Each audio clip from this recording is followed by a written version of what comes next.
प्रधानमंत्री नरेंद्र मोदी अपनी अमेरिका यात्रा से अब उसे पूरा कर चुके हैं, उसे खत्म कर चुके हैं और वो मिस्र के काहिरा के लिए रवाना भी हो चुके हैं। प्रधानमंत्री मोदी को रवाना होने से पहले एयरपोर्ट पर भारत में अमेरिकी राजदूत ने उनको कई तोहफे दिए और अमेरिका की जो सभी सशस्त्र सेनाएं हैं उनकी टुकड़ियों ने प्रधानमंत्री को सलामी भी दी, जिसकी तस्वीरें हम आपको यहाँ पर दिखा रहे हैं। ये एक राजकीय दौरा था, इसलिए ये जो सैनिकों की सलामी है ये दी जाती है और सभी सशस्त्र सेनाएं जो हैं उन्होंने प्रधानमंत्री को यहाँ पर सलामी दी। इस मौके पर अमेरिकी सेना की इन्फेंट्री ने उनको तोपों की सलामी भी दी है। ये तस्वीरें आप देख रहे हैं जब प्रधानमंत्री अपना राजकीय दौरा खत्म करके अमेरिका से वापस निकल रहे हैं, वहां से रवानगी उनकी हो रही है और उसके बाद वो मिस्र के लिए निकले हैं।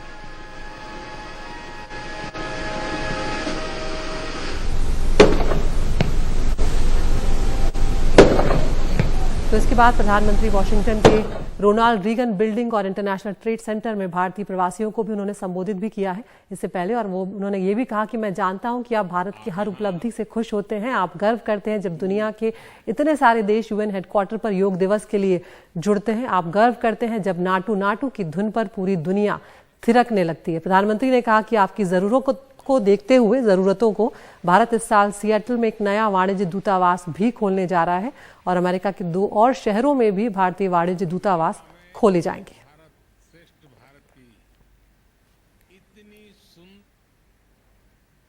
तो प्रधानमंत्री के इस दौरे से बहुत ज्यादा उम्मीदें थी कि भारत और अमेरिका के जो रिश्ते हैं वो और गहरे होंगे और कई बड़े समझौतों पर सबकी नजरें टिकी हुई थी। और अब आपको बताते चलते हैं कि कौन से वो अहम समझौते हैं जो प्रधानमंत्री नरेंद्र मोदी की इस अमेरिका यात्रा से हुए हैं। रक्षा, प्रौद्योगिकी और अंतरिक्ष के क्षेत्र में एक मेगा डील यहाँ पर होती हुई नजर आई है। हमने देखा है कि जो कि बहुत अहम मानी जा रही है। पहला समझौता जो इसमें हुआ है वो भारत में जेट इंजन जो है उसे बनाने को लेकर जी और HAL के बीच हुआ है, जिसे ऐतिहासिक समझौता जो है वो कहा जा रहा है। ये बहुत बड़ी जी कंपनी है HAL, हम जानते हैं कि हमारी कंपनी है और इन दोनों की जो साझेदारी होने जा रही है ये अपने आप में बहुत ही ऐतिहासिक है। दूसरा बड़ा समझौता जो हुआ है वो संयुक्त इसरो और नासा का जो स्पेस मिशन है उसको लेकर हुआ है। उसमें किस तरह से भारत आगे कदम बढ़ाएगा ये भी अपने आप में बहुत मायने रखेगा। जो तीसरा समझौता हुआ है वो सी गार्जियन ड्रोन खरीदने जा रहा है भारत, जिसे इस दृष्टि से भी काफी अहम माना जा रहा है क्योंकि जिस तरह से भारत की पड़ोसी तो ताकतें हैं वो कहीं ना कहीं भारत के लिए हमेशा एक चिंता और तनाव का सबब बनी रहती हैं, चाहे वो चीन हो चाहे वो पाकिस्तान हो। तो ये जो ड्रोन भारत खरीदने जा रहा है ये बहुत अहम माने जा रहे हैं भारत के रक्षा सौदों के बीच में।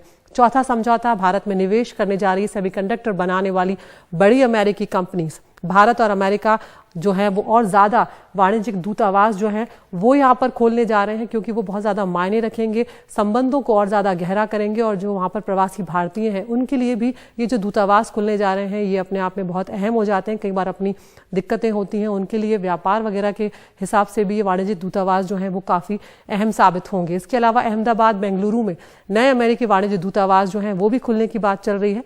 सिएटल में जिस तरह से प्रधानमंत्री ने घोषणा भी की भारतीय समुदाय के बीच की भारत यहाँ पर नया वाणिज्यिक दूतावास जो है वो खोलेगा। इसके अलावा अमेरिका जो है H-1B वीजा जो है उसका नवीनीकरण प्रक्रिया जो है उसमें अब थोड़ी ढील देने जा रहा है, यानी कि बहुत ज्यादा दिक्कतें जो प्रवासी भारतीय वीजा को लेकर झेल रहे थे वो कुछ हद तक उनकी कम हो जाएंगी। H-1B वीजा जो है उसका नवीनीकरण अब अमेरिका में ही हो सकेगा क्योंकि इसके लिए बहुत दिक्कतें जो है वो प्रवासी भारतीयों को वहां पर झेलनी पड़ रही थी।